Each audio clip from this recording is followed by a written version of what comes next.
It's always a great pleasure to come your way with business on the marketplace. We're still celebrating 25 years of joy.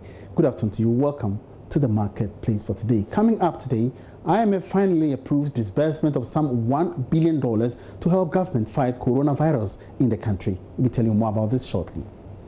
Also in the bulletin, OPEC and its oil-producing allies finalized historic agreement to cut production by 9.7 million barrels per day.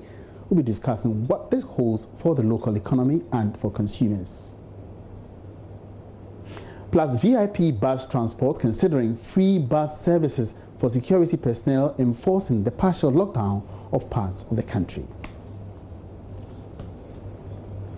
We have details for all these stories plus more in this 25 minutes business package, The Marketplace. Don't go away.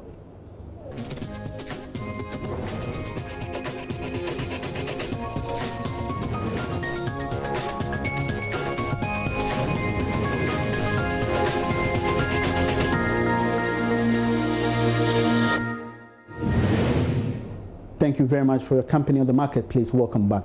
Let's start it off from the markets, and where prices of several commodities on some markets in Accra have started going down 2 weeks after those same commodities recorded higher prices. The situation was spurred by excess demand over supply as a result of the lockdown announced by President Akufo-Addo as part of efforts to help contain COVID-19. My colleague Alberta Bisiu has been to the Kaneshie market to speak with some traders on the current prices. The women now attribute the increased prices of commodities to challenges with security agencies during the process of transporting goods to the market. Prices of food and commodity are expected to go up this month. This is according to the Isoko Index report. And we hit the market to find out from the market woman how to embrace this increase. In the third week of the lockdown by the President Akufo-Addo, prices of some commodities have started going down. This comes as a big relief to buyers who have had to endure high prices for most commodities. Many traders I spoke with were, however, of the view that increased prices in the period of the lockdown is as a result of some challenges encountered with security agencies. They lamented that the situation prevented smooth transportation of foodstuffs from the productive centers of the country. They said the current situation could revert if security agents do not allow easy passage of goods to the market. Despite the low patronage, I still pay my tax. Also, I have gone for a loan and I need to pay back. Meanwhile, the security officials are making transportation difficult and it is affecting prices, but not the outbreak of the coronavirus. Now, tomato prices have decreased. I used to buy a box for 1,500, but now I buy it for 1,100 or 1,000 cedis. I used to sell these ones in the tomato can for 30 cedis, but now it's for 20 cedis. And these ones here are 10 cedis now, but was previously 15 cedis. What the military and the police are doing is very bad. They are restricting the customers from coming to the market.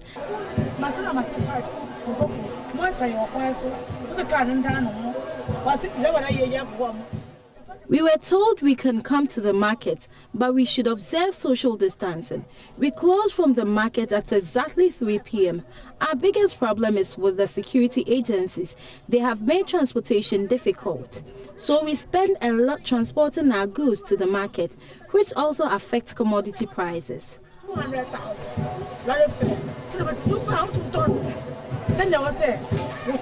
Some traders also lamented there is low patronage of their goods. When the market is down, now people are not coming to the market. So, it's all about to go inside. So that's why when the market is down. You're ready by you see, will be a market Monday. When the lockdown was announced, I made a lot of sales. On Monday, the market was very favorable till Tuesday. After that, market has been very slow.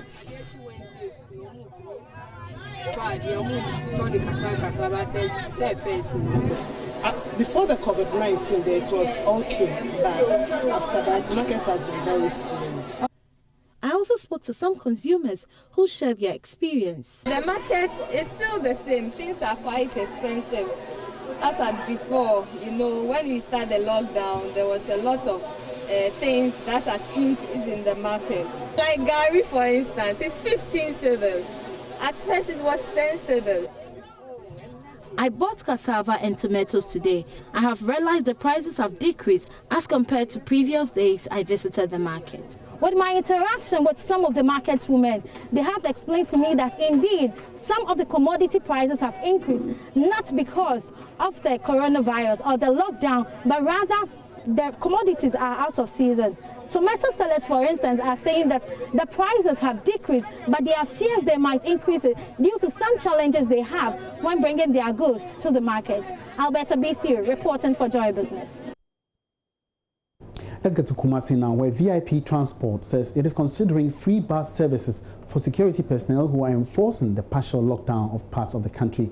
Officials say limited public transportation, especially between restricted areas, their adjoining communities, make such intervention imperative.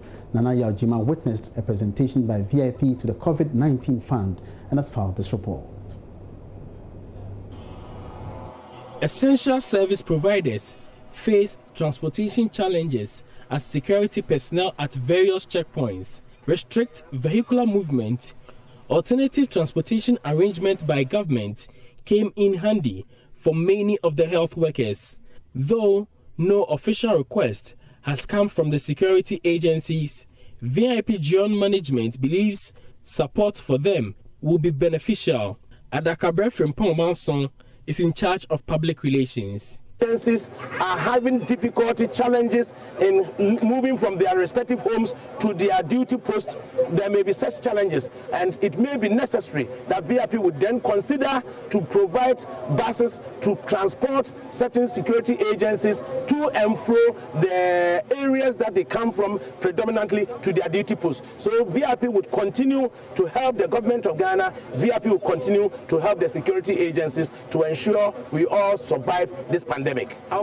Already, the group itself is reeling under the lockdown imposed on the two major operational cities, Accra and Kumasi. Officials donated 100,000 cedis to the COVID-19 fund and also bags of rice and cooking oil to the security agencies.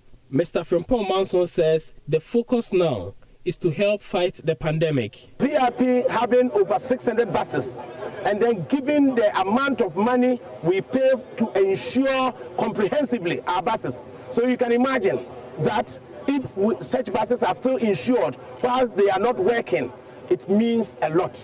Do your sums and you would know how VIP is losing. But then that is not the issue. If VIP does not help for us to fight the COVID-19 and it overwhelms all of us, VIP would not have any work to do with the over 600 buses. Meanwhile, Ashanti Regional Police Commander COP Kwesiduku speaks of improvement in enforcement of the lockdown. Our major challenge is at the market centers.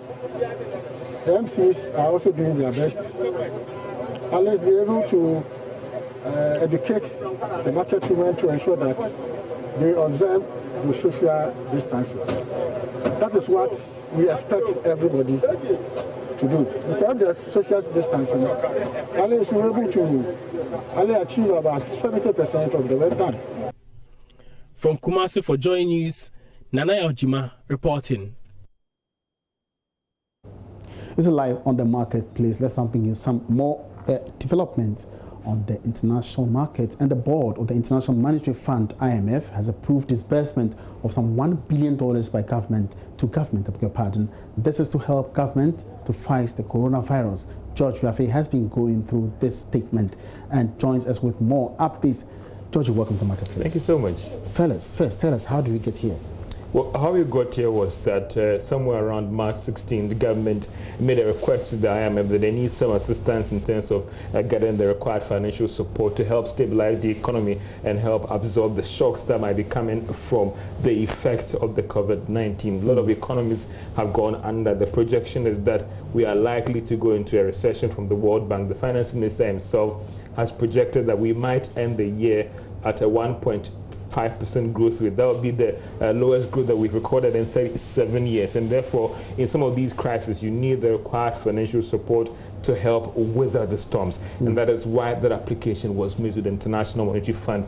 Yesterday, the board sat and reviewed Ghana's request together with other West African and even African countries. And then they decided to approve this request from Ghana. That is some $1 billion to this country. Why the approval? Why did they decide? Well, why the approval? Because the fund itself has made available some $50 billion, and they've seen that, listen, this whole pandemic is going to throw a lot of economies out of gear, and it is in the IMF's own interest to take steps right now to help these countries weather the storms to absorb the shock. Because listen, you don't want all your members returning to you for a program post when these things settle. The prediction is that several countries in the sub-region are going to go into recession, and therefore they were trying to be proactive, setting aside this $50 billion and an extra $10 billion that is a rapid credit facility to assist several countries. So the facility was there. It was just about you going to the IMF, knocking on their doors that I need help, and then voila, they look at you. And I hope this does not necessarily mean that we've returned to the IMF. No, this is not going for a program, because the interesting thing about this rapid credit facility is that it's not coming with any conditionality, and even the moratorium, or in terms of the time taken to pay this loan, 5 years, 10 years, it's a very, very favorable facility, because the fund believes that, listen, this might be the best way to assist these countries. And this is not a program. This is just a financial support to their member countries, helping them to absorb the shocks that will come with this coronavirus that is throwing a lot of economies out of gear. Now, so George, any idea where these funds will be going towards and the impact on the economy? You remember that the finance minister made application to Parliament that they were going to carry out several stimulus package. Now, part of the funding is going to come from the IMF. And already the World Bank has actually advanced some $100 million to us. And all these monies from our external partners are expected to go a long way to assist governments in carrying out these programs. In terms of the specific areas, it's all about the stimulus package. We've learned about some 600 million going to SMEs. We heard about them putting together a package as well for those in the hoteliers industry, also for industries as well as manufacturing. So some of these funds are going to go into these areas. I know the question that you want to ask is that, so when is the money coming? As we speak right now, they are working on the process. And when it comes to the IMF, they deal directly with the central banks in each country. So economists always say that all other things being equal, by Friday or Saturday, the amount should hit Bank of Ghana's account. And there are several processes that we speak right now. They are working on it. So all other things being equal, by Friday or Saturday, these funds should hit Bank of Ghana's account. Does it have the potential to influence the cedi's parity against the dollar? Well, your currency has to do with having a stronger reserves. And so the IMF itself in their statement admitted that, looking at the challenge, the city has gone through a lot of challenges. Listen, because of this COVID-19 problems that has shook all economies around the world, most investors that participate in our bonds are withdrawing their interest a little bit, and you've seen the Ghana cedi come under a lot of pressure as a result of that. Most investors are now buying gold assets rather than putting them in bonds, and you've seen the Ghana cedi come under a lot of pressure. So having these funds coming would also help improve our balance of payment, also help strengthen our reserves, and that could go a long way to support the currency, even though that is not the main purpose. And we believe that government is not going to deplete all these reserves now. It could take a while. So again, some buffers will come in, help in terms of our international payments, in terms of our reserves, and that might play a certain role in terms of supporting the Ghana cedi and stabilizing the Ghana cedi. All right, so I will not let you go until you give us a brief on the U.S. Security Exchange's in action on a former employee of Goldman Sachs for paying bribes to some... Yeah, you're right on that one. And then it looks like there was a complaint filed to the Securities and Exchange Commission. They did their own investigations, and it came to light that when Mr. Berko, being an employer of Goldman Sachs, it looks like paid some bribes to some government officials and parliamentarians to aid in the award of a contract for a Turkish firm that operates in the power sector. And therefore, it looks like they did their own investigations, and they thought that this Mr. Berko played a role in getting these monies to these intermediaries here to get this contract. But again, if you go through the Securities and Exchange Commission US's ruling, it looks like he did that outside or something that was not sanctioned by Goldman Sachs as a bank. Now, is he going to jail? Well, we are still picking up information that he is a U.S. citizen. So there might be the likelihood that he has to return to you as to answer some of these questions. And it's interesting that when some of these things come up, the bank always immune to solve. You will throw your mind back to the Kukwado case as well. Exactly. The bank said that they did sanction that there was a similar incident involving a Ghanaian in UK. Okay. The same Goldman Sachs, they said that, well, he did that independently of the bank. Thank you very much, George, for that update. JoyNews bringing us up to speed with the latest release of some cash to the government to help fight the coronavirus. Away from that, OPEC and its oil-producing allies have finalized a historic agreement to cut production by 9.7 million barrels per day following days of discussions among the world's largest energy producers. This is set to be the single largest output cut in history. Oil-producing nations have struggled to reach an agreement in an effort to prop up falling prices as the coronavirus outbreak affects demand. The agreement ends a Saudi Arabian-Russian price war that broke out at the beginning of March and had pressured oil prices as each sought to gain the market share. Will the current situation bring renewed hope for the petroleum industry, and will it power revenue for governments? Joining me via Skype to do the analysis is policy analyst from IES, Raymond Nuopo. Raymond, good afternoon. Welcome to the market, please. Good afternoon, Ma. Now, the latest price crash witnessed by the global petroleum industry was as a result of both a supply glut and a greater demand, a drop in demand. Now, will this latest development have any impact on our local economy? Okay, thank you very much for the opportunity to your viewers.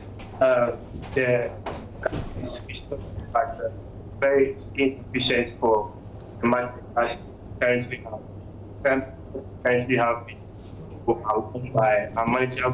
So even after the cuts, you realize that the market is not reacting. And for our local economy, it's significant because still our revenue will still be realized as projected at the beginning of this affect us adversely. It have to do with prices at the local point. In the medium term, prices don't go down for consumers to enjoy. And in the long term, this starts allocating by the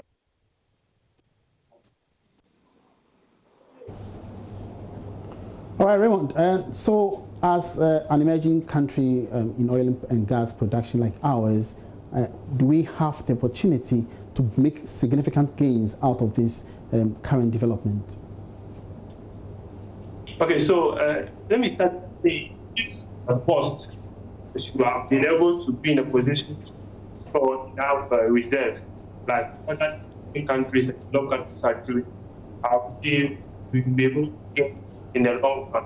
But unfortunately, we know the issue with boss, that they are unable to have enough reserve for us.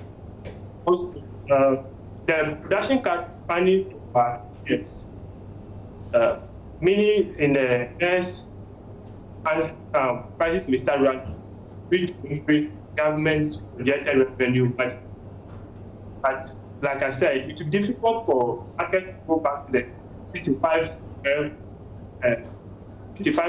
barrel as of the year. Prices may be below that to affect the for government. And for local consumption at the pumps, what is going to happen? So, like I earlier on said, prices at the local pumps short term stabilized. We realize that for some months now, prices have been coming down at the pump. But with these cuts, prices may stabilize and the long prices will start running. But it will be marginal, it will not be substantial. Okay. All right, so on this score, what is your latest outlook for the second pricing window of April? Okay, so the second pricing window need to start on Thursday. We are foreseeing marginal increase, a marginal reduction at the local or a stability at the local. That the city also had there is a depreciation of the city against the dollar, and the other reduction, the one market can just go down substantially. All right, thank you so much. Raymond Nwokwo is the policy researcher at the Institute of Energy Security, IES. Away from that, the effect of the coronavirus outbreak and solutions that government is implementing continues to undermine activities of petty traders and small-scale businesses at the Ghana-Togo border. Fred Duho reports economic activities have ground to a halt. He joins me via Skype for some updates. Fred, what can you tell us now? Well, as I'm told, we don't have Fred now. We're taking a short break here. We'll bring you more after this. Don't go away. Thank you very much for staying. Welcome back. Now, Anglo Gold Ashanti Ghana Limited has rolled out a series of interventions and campaigns in the Aboagye township as part of measures to combat the spread of the coronavirus. The mining company has deployed the services of its malaria control subsidiary, Anglo Gold Ashanti Malaria Control, and its hospital, the AGA Health Foundation, to support the fight. More than 20 health facilities and markets in the Aboagye community are being disinfected daily by Anglo Gold. Prince Appiah has more in this report. A number of spraying gangs disinfecting the central business district of the Aboagye community, including some health facilities. But for corona, these were workers of the Anglo Gold Ashanti Malaria Control Program. This exercise has become a daily routine to support the fight against the spread of coronavirus in this township.